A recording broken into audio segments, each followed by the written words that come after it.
What can I do for you?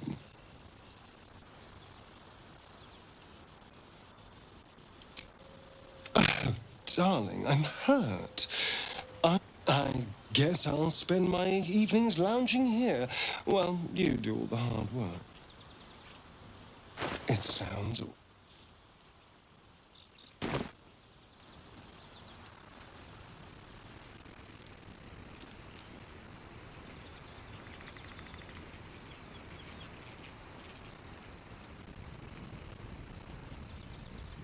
Very well.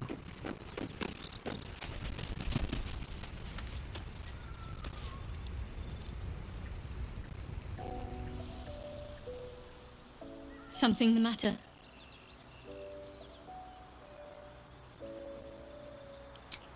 There's no story. None that you're entitled to hear, anyway. Just forget you ever saw it.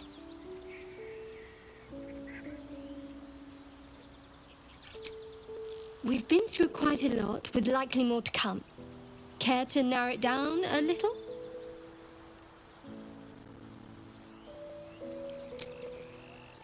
I suppose we'd go our separate ways.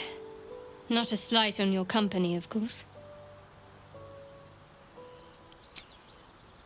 Perhaps. Perhaps not. If we do survive, we'll have separate lives to return to. I need to get to Baldur's Gate. There's someone waiting for me there. Someone I have to reach. As soon as possible.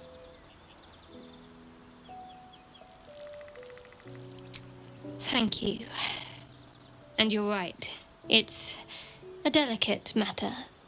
Not something for light conversation.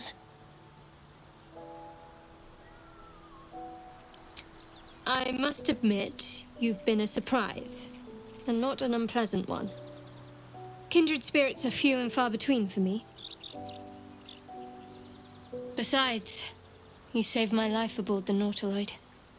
How can I do anything but sing your praises?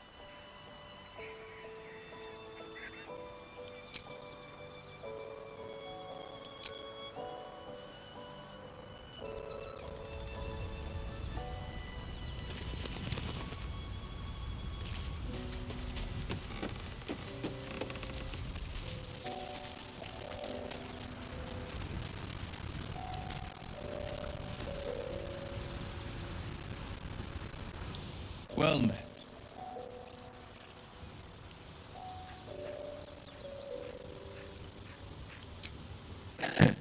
I've come to know a fair few village clerics, but none with the skill to pull these worms from our heads. From what I understand, there's a healer called Nettie in the Grove. Perhaps she's got the talent. We should pay her a visit. My father once said, "One does not pursue a champion's life.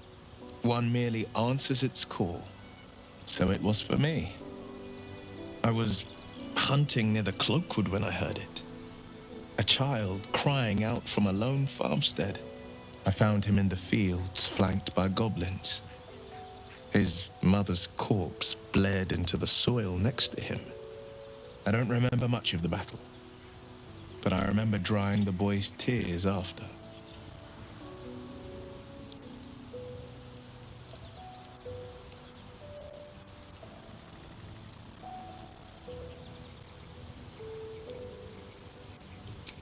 Tell that to the boy shivering over his mother's ravaged corpse. It makes me angry to think about it still. Angry at the monsters preying on innocents. Angry at the so-called good gods for tolerating the cruelty of the evil. Angry at myself that it took so long for me to see the coast suffering.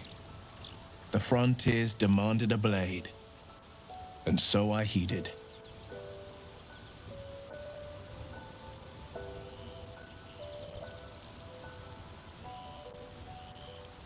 Baldur's Gate born and raised, the only son of a single father. He wanted one life for me. I chose another. We haven't spoken since I left the city. A classic drama, a staunch father and his rebellious son. Better heard from the bard's lips than mine.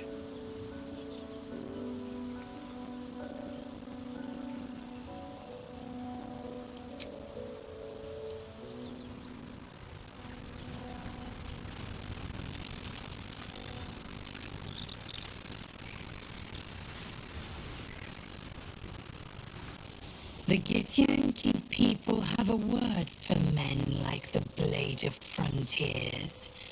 Shalar, roughly translated, idealist do-gooder, or better yet, benevolent burden. His confidence is an asset. His pursuit of valor, not so much.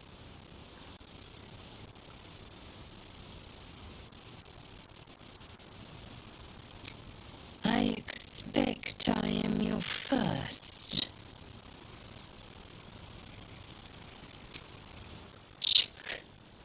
I suppose I am as alien to you as you are to me. I know of your kind, but I do not often encounter them. That large, fleshy nose of yours looks like a mistake.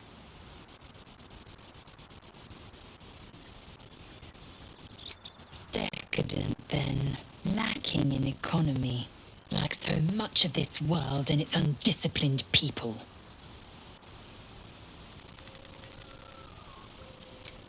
I understand much beyond your comprehension. More to the point, I know the cure for our condition. It is imperative we locate a creche. You do well to observe more and question less.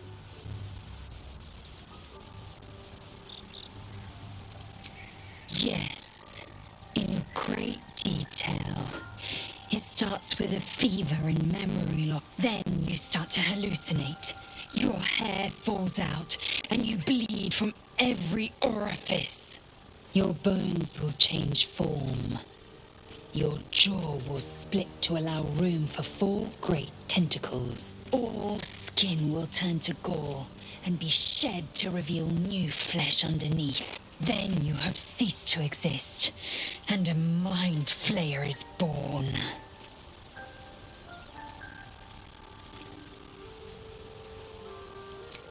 Because I do not intend to let this happen. Not to me, and if you stick with me, not to you. We must find my kind and be rid of the parasite. It's as simple as that. The first symptoms should have long since started, though. That is what puzzles me.